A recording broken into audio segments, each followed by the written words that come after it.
Hello friends, இன்றைக்கி நம்ம சேனலில் சுவையான நெத்திலி மீன் குழம்பு எப்படி செய்கிறதுன்னு பார்க்கலாம். செய்கிறதுக்கு ரொம்ப சுலபமாகவும் அதே சமயம் சாப்பிட்றதுக்கு ரொம்ப ருசியாகவும் இருக்கும். வாங்க வீடியோக்குள்ளே போகலாம். அடுப்பை பற்ற வச்சு ஒரு கடாய் வச்சு கடாய் சூடானது ஒரு 100 ml நல்லெண்ணெயும் கடலை எண்ணெயும் ரெண்டும் கலந்து சேர்த்துருக்கேன். பொதுவாக நல்லெண்ணெய் வாசனை பிடிக்காதவங்க எப்படி சமைச்சிக்கலாம். எண்ணெய் கொஞ்சம் காய்ந்த உடனே கடுகு அரை ஸ்பூன் சேர்த்துக்கிறேன், வெந்தயம் அரை ஸ்பூன் சேர்த்துக்கிறேன், ஜீரகம் அரை ஸ்பூன் சேர்த்துக்கிறேன். இது எல்லாத்தையும் சேர்த்துட்டு அடுத்து ஒரு 20 to 25 சின்ன வெங்காயத்தை பொடியாக கட் பண்ணி வச்சுருக்கேன். இதையும் இது கூட சேர்த்துக்கலாம். இதே போல் ஒரு 20 to 25 பல்லு பூண்டு கொரப்பாக அரைச்சி வச்சுருக்கேன். 2 பச்சை மிளகாய் கார்னர் மட்டும் 2 பக்கமும் கட் பண்ணி வச்சுருக்கேன். இதையும் சேர்த்துக்கலாம்.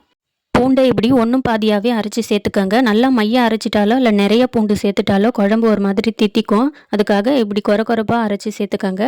சின்ன வெங்காயம் பூண்டுலாம் உடம்புக்கு ரொம்ப நல்லது. டெய்லியும் சேர்த்துக்க முடியாட்டாலும் இந்த மாதிரி மீன் குழம்பு கறி குழம்பு வைக்கும் போது சேர்த்துக்கலாம். இதை லைட்டாக வதக்கிட்டு ஒரு பெரிய வெங்காயத்தை விழுதாக அரைச்சி வச்சுருக்கேன். இதையும் இது கூட சேர்த்துக்கலாம்.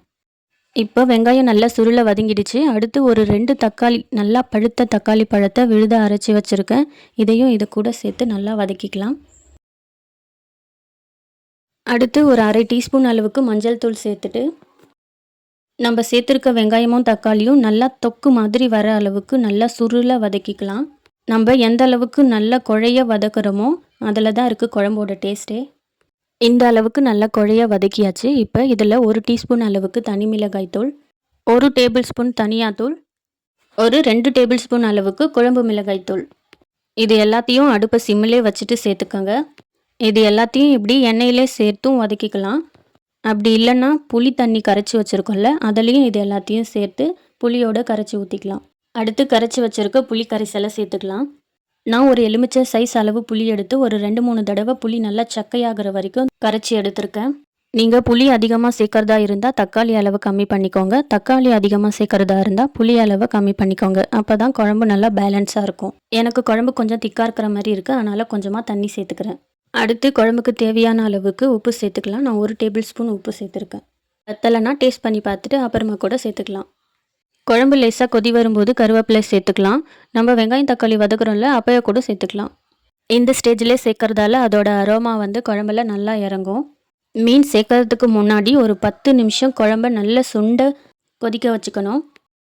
நம்ம இதில் சேர்த்துருக்க தனியாத்தூள், மிளகாய்த்தூள், தனி மிளகாய்த்தூள் இதோட பச்சை வாசனம் நல்லா போகணும். அது வரைக்கும் நல்லா கொதிக்க வச்சுக்கணும். அதுக்கப்புறமும் நம்மளுக்கு எந்த அளவுக்கு திக்னஸ் வேணுமோ அந்த அளவுக்கு குழம்ப நல்லா கொதிக்க வச்சுக்கணும். மீன் போட்டதுக்கு அப்புறம் குழம்பு லேசாக தண்ணி ஆகும். அதனால முன்னாடியே நம்ம எந்த அளவுக்கு திக்னஸ் வேணுமோ அந்த அளவுக்கு கொதிக்க வச்சுக்கணும். நம்ம குழம்ப தண்ணியாக வச்சுட்டு மீன் சேர்த்தோன்னா இன்னமும் தண்ணி ஆகிடும். அதுக்கேற்ற மாதிரி பார்த்துக்கோங்க. இப்போ குழம்பு நல்லா கெட்டி ஆகிடுச்சு. இந்த ஸ்டேஜில் நம்ம மீன் சேர்த்துக்கலாம். நான் இன்றைக்கி ஒரு 1/2 கிலோ அளவுக்கு நெத்திலி மீன் எடுத்திருக்கேன். பொதுவாக மீன் குழம்புனாவே டேஸ்ட்டாக இருக்கும். அதுவும் இந்த நெத்திலி மீன் இன்னுமே டேஸ்ட்டாக இருக்கும். ஒரு 5லேருந்து 6 முறை கல் உப்பு சேர்த்து மீனை நல்லா வாஷ் பண்ணிக்கோங்க. இதை நல்லா வாஷ் பண்ணிவிட்டு தலையும் வால் பகுதியும் கட் பண்ணியாச்சு. மீன் உள்ளே இருக்க குடலையும் நல்லா சுத்தம் பண்ணி எடுத்தாச்சு.